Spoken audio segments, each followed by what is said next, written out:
इधर ध्यान दो, कंजर्वेशन ऑफ मैकेनिकल एनर्जी है, ये पढ़ना अपन को।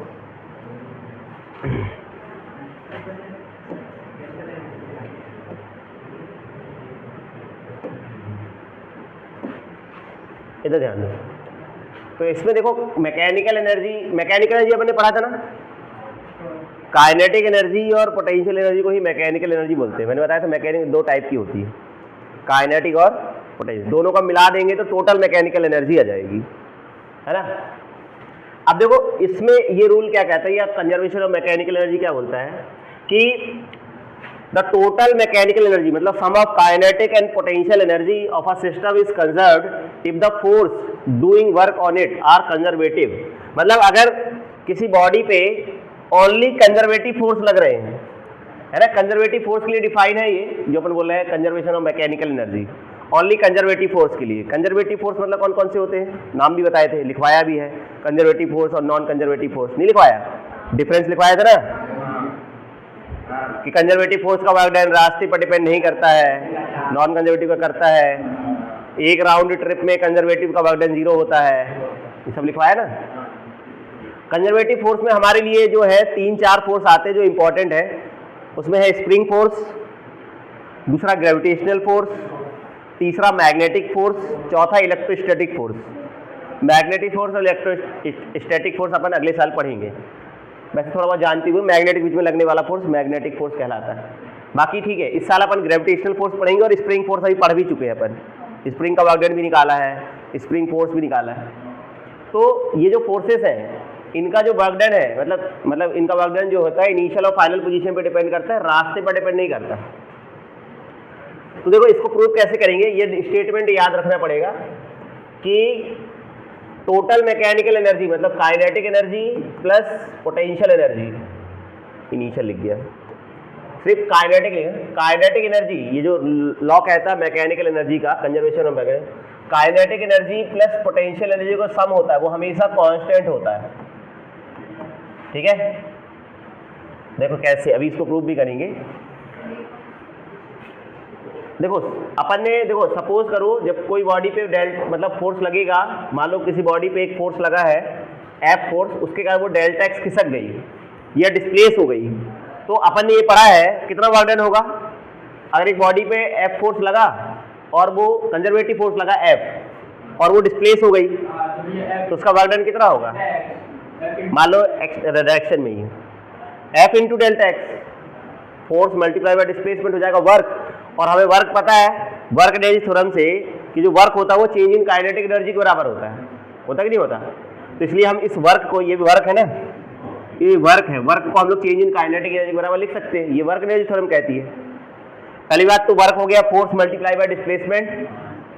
अगर फोर्स और डिस्प्लेसमेंट एक ही डायरेक्शन में है, जिस डायरेक्शन में फोर्स लग रहा है उस डायरेक्शन में अगर डिस्प्लेसमेंट हो रहा है तो एफ इंटू डी, ये वर्क हो गया, और वर्क होता है चेंज इन काइनेटिक एनर्जी के बराबर, इसलिए अपन ने इसे लिख दिया work is equal to change in kinetic energy. अच्छा एक चीज और है, जो कंजर्वेटिव फोर्स का जो वर्क डन होता है मतलब उसका नेगेटिव किसके बराबर होता है, चेंज इन पोटेंशियल एनर्जी जो होता है, डेल्टा यू का मतलब है चेंज इन पोटेंशियल एनर्जी जो होता है नेगेटिव ऑफ वर्क डन के बराबर होता है, negative work done of conservative force. Conservative force का वर्क डन ये है, उसको माइनस से मल्टीप्लाई कर देते हैं तो चेंज इन पोटेंशियल एनर्जी आता है। इसको मैं और समझा देता हूँ, इसका मतलब क्या है। जैसे अपन ग्रेविटेशन वाला कर रहे थे ना, आप थोड़ा सा देखो, ग्रेविटेशन में अपन ने पढ़ा था ग्रेविटेशनल पोटेंशियल एनर्जी में, जब किसी ऑब्जेक्ट को ऊपर से ले जाते हैं, मतलब नीचे से ऊपर ले जाते हैं, मान लो हम इसको h हाइट ऊपर ले गए, कितनी पोटेंशियल एनर्जी आई थी, mgh, याद है। तो अगर देखा जाए किसी भी टाइम पर रास्ते पर ग्रेविटेशनल फोर्स नीचे लग रहा होगा, लगेगा नहीं लगेगा, हमने इस पे एक्सटर्नल फोर्स लगाया था ऊपर की तरफ। तो अगर ध्यान से देखोगे हमारा जो वर्क डन है, एक्सटर्नल फोर्स का जो वर्क डन था वो ये था, ये वर्क एक्सटर्नल था। तो यहाँ पर ये कितना लिए थे अपन, mg, और इसका हो गया था h, तो mgh हो गया था। लेकिन अगर देखा जाए ग्रेविटी कितना वर्क कर रही है, ग्रेविटी का वर्क डन, तो देखा जाएगा तो ग्रेविटी नीचे लग रही है, एक्चुअली में यहाँ पे क्या था, cos 0 डिग्री था, cos 0 1 होता है। अब इधर पे देखो ग्रेविटेशनल फोर्स नीचे लग रहा है और डिस्प्लेसमेंट ऊपर हो रहा है, तो यहाँ पे आएगा cos 180। तो कितना आएगा इधर पे, इसकी वैल्यू कितनी थी mg, इसकी वैल्यू भी mg थी और इसकी वैल्यू h, और cos 180 की वैल्यू थी -1, तो mgh आएगा, -mgh आएगा उल्टा। ये किसका वर्क डन है, ग्रेविटी का। ग्रेविटी मतलब कौन सा फोर्स है, ग्रेविटी कंजर्वेटिव फोर्स है। कंजर्वेटिव फोर्स का वर्क डन में अगर हम माइनस से मल्टीप्लाई कर दें, माइनस से मल्टीप्लाई करेंगे तो क्या आएगा, mgh आएगा ना। एक्चुअली में ये है क्या पता है, एक्चुअली में चेंज इन पोटेंशियल एनर्जी, ध्यान समझना मैं क्या समझाना चाहता हूँ। एक्चुअली में ये चेंज इन पोटेंशियल एनर्जी मिलता है। तो अपन ने क्या लिखा डेफिनेशन, जो change in potential, negative of the work done, negative of the work done, negative किसका किसका, कंजर्वेटिव फोर्स का वर्क डन। कंजर्वेटिव फोर्स का वर्क डन कितना है, -mg, माइनस मल्टीप्लाई करने पे कितना आएगा, mgh, मतलब सही है। मतलब जो डेल्टा यू होता है चेंज इन पोटेंशियल एनर्जी, वो किसके बराबर होता है, negative of work done minus of F, कौन सा फोर्स का इधर पे अपन ने माना है, एफ कौन सा है, कंजर्वेटिव फोर्स है। तो जो कंजर्वेटिव फोर्स का वर्क डन होता है उसको माइनस से मल्टीप्लाई कर देंगे तो हमें क्या मिल जाएगा, चेंज इन पोटेंशियल एनर्जी। और चेंज का मतलब क्या होता है, चेंज का मतलब होता है फाइनल माइनस इनिशियल, ऐसे लिखा जाएगा। डेल्टा यू का मतलब है फाइनल माइनस इनिशियल।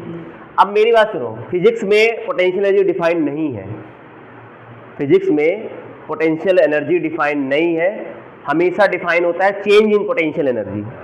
और चेंज इन पोटेंशियल डिफाइन किया है अपन ने, मतलब ये हमेशा सही है, ये हमेशा सत्य है।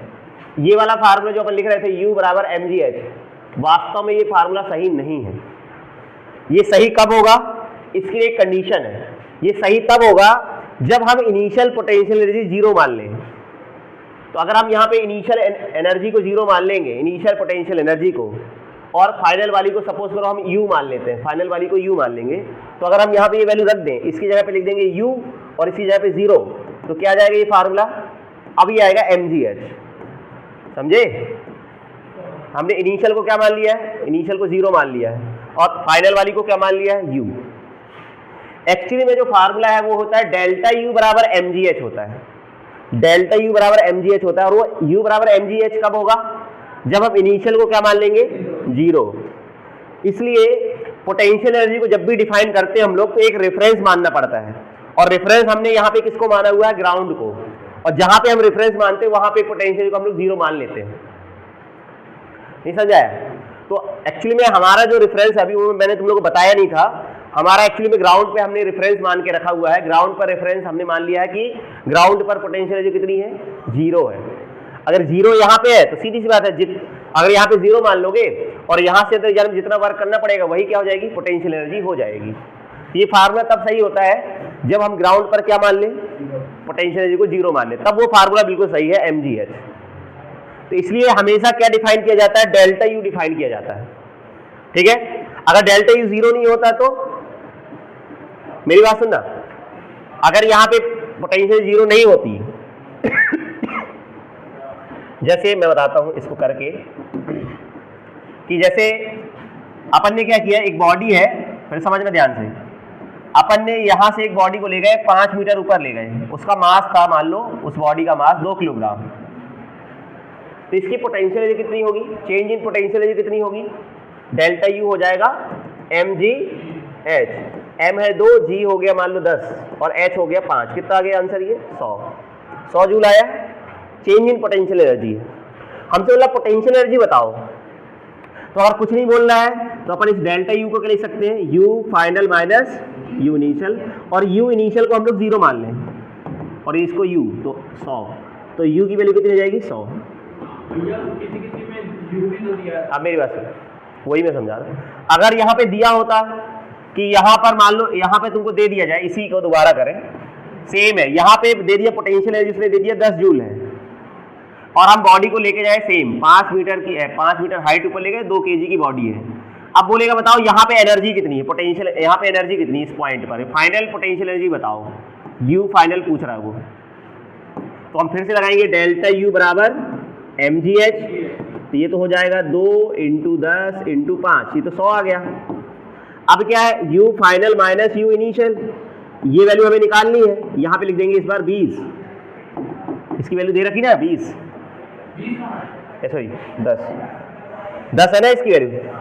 तो ये आंसर कितना आएगा इसका,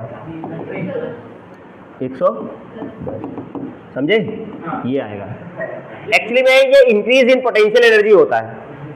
ये जो 100 है वो क्या है, इंक्रीज इन पोटेंशियल एनर्जी। अरे भाई शुरू में अगर 0 था तो इंक्रीज कितने का, 100 का, तो फाइनल वैल्यू 100 ही हो जाएगी। लेकिन अगर इनिशियल 20 था, इनिशियल 10 था, ऊपर ले जाने पे कितना इंक्रीज होगा, 100 का, तो फाइनल एनर्जी कितनी हो जाएगी, 110 हो जाएगी। ये ध्यान रखना।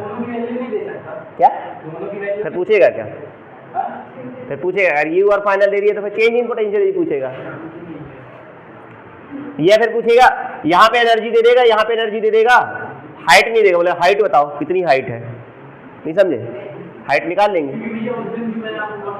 जैसे ये वाला क्वेश्चन है, ऐसा देखो, अगर यहाँ पे एनर्जी मान लो 100 जूल है, यहाँ पे एनर्जी 200 जूल है, बताओ, बोलेगा कि हाइट बताओ, या उस बॉडी का मास दे दिया मान लो 2 किलोग्राम, तो बोलेगा उस बताओ कितने ऊपर हाइट पे ले गए हैं अपन, कैसे निकालेंगे, h निकालना है, तो अपन डेल्टा u निकाल लेंगे, mgh, तो डेल्टा u हो जाएगा 100, ये 200, ये 100, कितने का डिफरेंस हो गया, 100 का, m 2 है, g 10 ले लो, h निकाल लो, नहीं समझे, 50, 5 आएगा, 20/100 करना है ना रे, नहीं समझे। तो पोटेंशियल एक्चुअली अपन अभी मान के चलेंगे, अपन ये मान के चल रहे हैं, जब अपन mgh लिख रहे हैं तो इसका मतलब क्या है, इसका मतलब हमने ग्राउंड पर क्या मान के रखा है, रेफरेंस, और ग्राउंड पर पोटेंशियल कितनी है, 0। जब तक वो बोलेगा नहीं हम लेंगे भी नहीं। लेकिन ये फार्मूला सही हमेशा, डेल्टा u बराबर -f dx, ये वाला फार्मूला बिल्कुल सही है और ये लगता है, इसको याद भी रखेंगे अपन, इतनी सारी कहानी बता डाली। चलो ठीक है, आप देखो इधर आ जाओ, इसको मिटा ही देखूंगा, इंक क्या कर दे, क्लोज करो। हाँ अब आ जाओ यहाँ पर, तो देखो ये चेंज इन काइनेटिक एनर्जी हो गया और ये पोटेंशियल एनर्जी की डेफिनेशन हो गई -f डेल्टा x।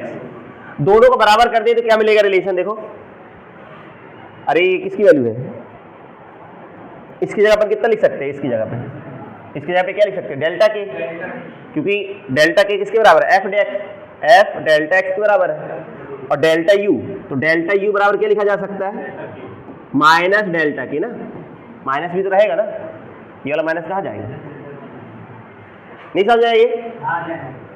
अच्छा ये बताओ, डेल्टा मैंने ही बताया, डेल्टा का मीनिंग होता है, जैसे इसके लिए लिखा जाएगा, डेल्टा मतलब होता है फाइनल पोटेंशियल एनर्जी माइनस, बोलो, इनिशियल पोटेंशियल एनर्जी बराबर माइनस के, डेल्टा के का मतलब क्या होता है, के फाइनल माइनस के इनिशियल, इसका अंदर मल्टीप्लाई कर दो माइनस का, इसमें क्या मिलेगा, माइनस के फाइनल प्लस के इनिशियल। अब इनिशियल वालों को एक तरफ कर लो और फाइनल वालों को एक तरफ, मतलब इसको उधर ले जा लो या इसको उधर ले जाते हैं, तो क्या बन जाएगा ये, u फाइनल प्लस के फाइनल बराबर के इनिशियल या u इनिशियल प्लस के इनिशियल, सही है, यही बनेगा ना इक्वेशन। यही है conservation of mechanical energy. Total देखो ये क्या है, total final mechanical energy, mechanical energy क्या होती है, काइनेटिक एनर्जी प्लस, तो ये होगी टोटल मैकेनिकल एनर्जी, फाइनल मतलब ये बोल सकते हैं फाइनल मैकेनिकल एनर्जी, ये होगी टोटल इनिशियल ये हो गया टोटल फाइनल मैकेनिकल एनर्जी, ये हो गया टोटल इनिशियल मैकेनिकल एनर्जी। मतलब टोटल मैकेनिकल एनर्जी हमेशा क्या रहती है, कांस्टेंट रहती है। एक्चुअली में क्या है, जैसे होगा क्या, जैसे कोई गाड़ी थी या जैसे ये ऑब्जेक्ट है, ये मूव कर रहा है और यहाँ पे एक स्प्रिंग है, जैसे कोई अटैच कर दो इसमें ऐसा,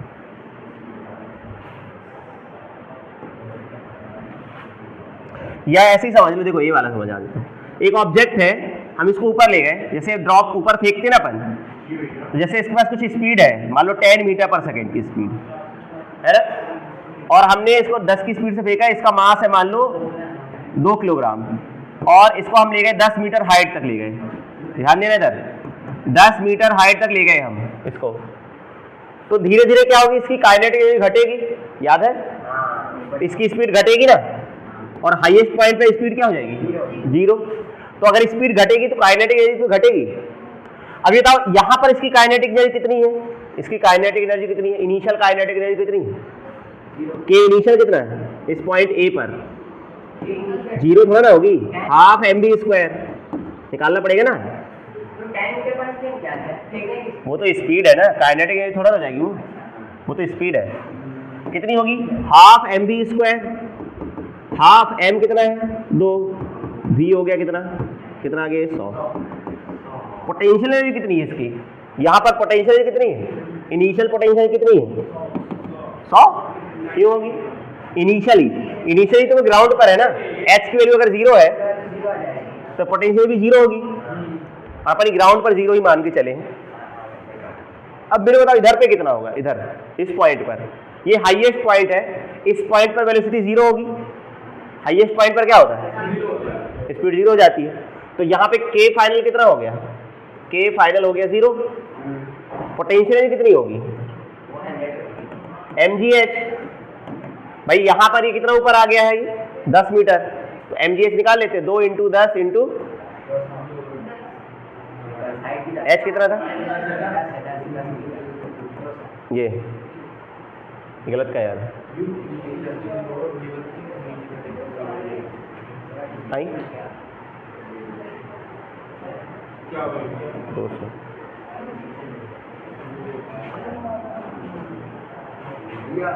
बोलो है u, क्योंकि यहाँ पे हाइट कितनी होगी इस पॉइंट पर,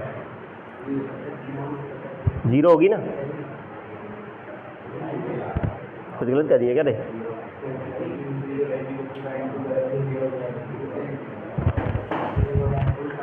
डेटा मिस है, डेटा ये पता क्या गलती है, ये निकालना पड़ेगा तुमको, h निकालना पड़ेगा, ये कितनी h नहीं 10 नहीं जाएगा, ये कैसे निकालते हैं h, एक मिनट में निकाल लेता हूँ, h बराबर u²/2gh 100 एक्चुअली में ये 5 आएगा, यही तो गलत है, गलत हो जाएगा ना, अगर अपन ये याद है ना, निकाल सकते हो तुम लोग, h बराबर u²/2g करके, याद है फार्मूला निकलवाया था, ये एक्चुअली में 5 मीटर है, 5 मीटर हाइट है एक्चुअली, 10 की स्पीड से फेंकेंगे तो 5 मीटर तक ही जा पाएगा, याद है फार्मूला लिखवाया था, u²/2g करके निकाल लोगे तो 5 ही आएगा, इसलिए गलत हो रहा है, यहाँ पे आएगा कितना 5 आएगा, तो फिर कितना जाएगा ये 100, अब सही है, देखो इधर पे, तो यहाँ पे टोटल मैकेनिकल एनर्जी कितनी हुई, दोनों को जोड़ेंगे तो कितना आएगा 100, और यहाँ पे दोनों को जोड़ो 100 आ रहा, दोनों का सम हमेशा कांस्टेंट रहेगा, कहीं भी निकाल लो, यहाँ भी निकालोगे ना बीच में, हमेशा आंसर 100 ही आएगा, बस अंतर क्या रहेगा, काइनेटिक एनर्जी घटेगी, पोटेंशियल एनर्जी बढ़ेगी, यहाँ पूरी की पूरी काइनेटिक एनर्जी यहाँ पे किस में कन्वर्ट हो गई, पोटेंशियल एनर्जी है, ऊपर काइनेटिक 0 हाईएस्ट पॉइंट पर, लेकिन टोटल क्या रहेगा 100 की 100 क्या हो जाएगी, फिर हो सकता है बीच में यहाँ पे काइनेटिक एनर्जी हो 50, तो पोटेंशियल एनर्जी भी 50 हो जाएगी, यहाँ पर कुछ और होगी, यहाँ पे काइनेटिक हो सकता है 80 हो, पोटेंशियल एनर्जी 120 हो जाएगी, सॉरी पोटेंशियल एनर्जी 20 हो जाएगी, मतलब एक चीज बढ़ेगा तो एक चीज घटेगा, लेकिन टोटल हमेशा क्या रहेगा, कांस्टेंट 100 ही रहेगा, इसका मतलब ये होता है, यही जो लॉ लिखा हुआ है ना, कि अगर किसी बॉडी पे कंजर्वेटिव फोर्स अगर एक्ट कर रहे हैं, लग रहे हैं, तो उनका सम हमेशा क्या रहता है, कांस्टेंट रहता है, बस उनकी इंडिविजुअल वैल्यू चेंज हो जाएगी, जैसे यहाँ पे तुम 10 लोग हो, वॉल्यूम इतना ही है 10 लोगों का, तुमको यहाँ वहां बैठा बस दे, बस अभी भी उतना ही रहेगा, वहां बैठा दे, उधर इधर अरेंजमेंट चेंज हो जाएगा बस, तो वही चीज है, यहाँ पे क्या हो रहा है, काइनेटिक एनर्जी और पोटेंशियल एनर्जी एक दूसरे में इंटरचेंज हो रही है बस, लेकिन दोनों का जो योग रहेगा या सम जो रहेगा वो हमेशा क्या रहेगा, कांस्टेंट रहेगा, इसी को मैकेनिकल एनर्जी कंजर्वेशन कहते हैं। ये ओनली कब वैलिड होता है, ये जब ओनली कंजर्वेटिव फोर्स वर्क कर रहे होंगे, कंजर्वेटिव फोर्स के लिए वैलिड है ये, initial kinetic energy plus initial potential energy बराबर ये है ना, final kinetic plus final potential energy. हमेशा किसके लिए लागू है, लेकिन ये याद रखना है, ये हमेशा कंजर्वेटिव फोर्स के लिए लागू है, कंजर्वेटिव फोर्सेस के लिए वैलिड है ये, फ्रिक्शन एक्शन के लिए वैलिड नहीं है, ठीक है। फ्रिक्शन कैसा फोर्स है, नॉन कंजर्वेटिव। लिखो यहां से, एक बात बताइए,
ठीक है।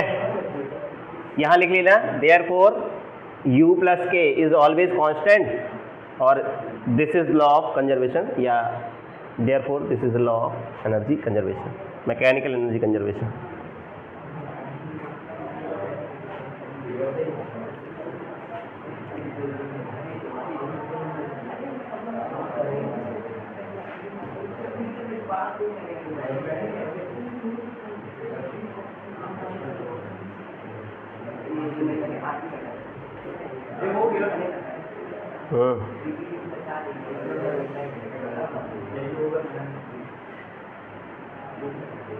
ये टैक्स लगा लिया,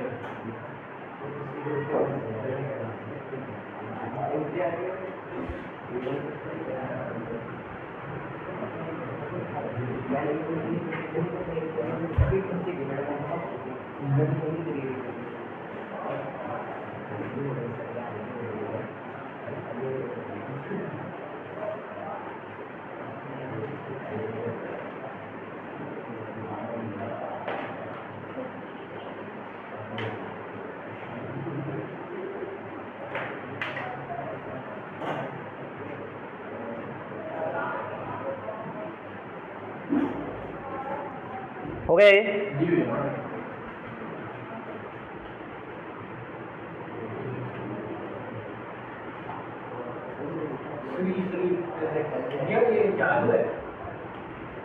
सबने लिख लिया यहां तक?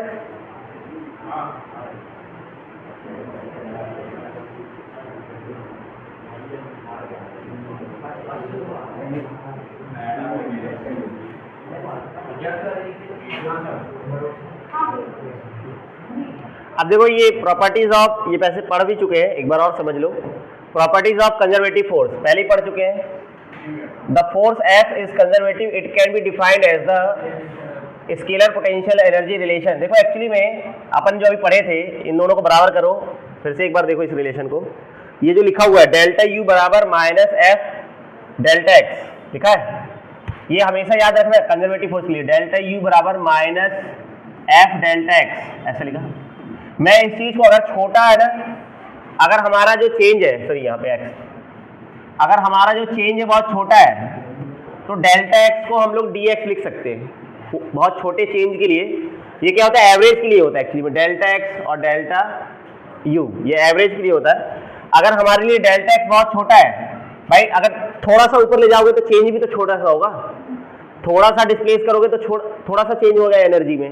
तो हम इस चीज को ऐसे लिख सकते हैं डेल डी यू बराबर माइनस एफ डी एक्स। तो यहां से एफ की वैल्यू कितनी आएगी, minus D U by D x आएगा। ये बहुत इंपॉर्टेंट रिलेशन है, इससे क्वेश्चन ही बनते हैं बहुत, बोर्ड एग्जाम में तो नहीं आते लेकिन नीट और जेई में बहुत क्वेश्चन बनते हैं इससे, इसलिए इसको रिलेशन को याद भी रखना है। F is equal to minus D U by D X. कब ये u है, देखो अगर तुमको u x के टर्म में दिया रहेगा, हम उसको डिफरेंशिएट करके कर देंगे तो x के रिस्पेक्ट में डिफरेंशिएट करने पे हमको फोर्स मिल जाता है। तो इस रिलेशन को याद रखना, बहुत इंपॉर्टेंट रिलेशन है ये, ठीक है। दूसरा, the work done by conservative force on object is path independent. ये पहले बात कर चुके हैं, पाथ पे डिपेंड नहीं करता, इंडिपेंडेंट मतलब पाथ से स्वतंत्र होता है, depends only initial and final position, सीधी सी बात है। तो ये तो अपन कर ही चुके हैं। तो इसमें क्या आएगा, डेल्टा यू बराबर जो आता है, एक्चुअली में अगर इसी को इंटीग्रेट करेंगे, अगर अपन इधर ध्यान दो, अगर हम इसको इंटीग्रेट करें इसी को तो क्या जाएगा, माइनस, इसको ऐसे जनरलाइज फार्मूला लिखा जा सकता है, एक्स इनिशियल से एक्स फाइनल, ऐसे लिखा जा सकता है, ऐसा चेंज आएगा। और work done by conservative force is zero if the object, है ना, if object move around any close path, ये भी पढ़ चुके हैं। किसी क्लोज पाथ में जो वर्क डन होता है या चेंज इन पोटेंशियल कितना हो जाएगा, वर्क डन ही जीरो होगा तो चेंज इन पोटेंशियल भी जीरो हो जाएगा। क्लोज पाथ, इस क्लोज इंटीग्रल लगा देता हूँ, एक्स इनिशियल से एक्स फाइनल, ये पहले भी पढ़ चुके हैं अपन। ये कितना होता है, ये जीरो होता है, वर्क डन जीरो होता है। अगर वर्क डन जीरो है तो चेंज इन पोटेंशियल एनर्जी भी जीरो होगा, ऐसे भी कह सकते हो, क्योंकि ये जीरो होता है वर्क डन।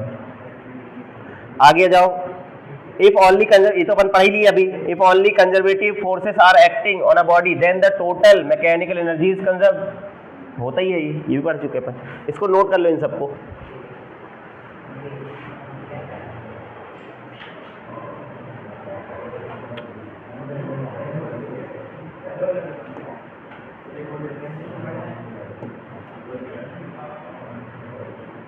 एक तो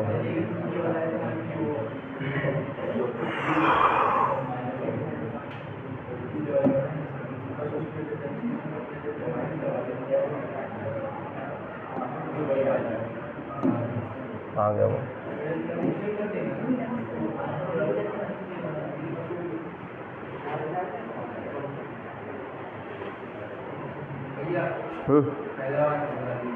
कौन सा वाला?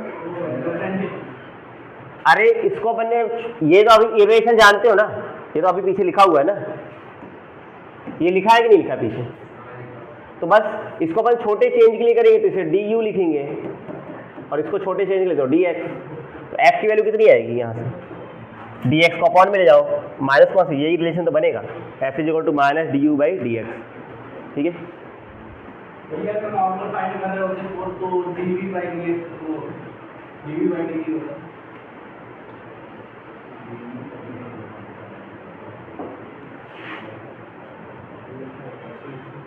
नॉर्मल क्या बोल रहा था, इसको रहने, क्या बोल रहा था नॉर्मल, इसको ऐसे लिखो,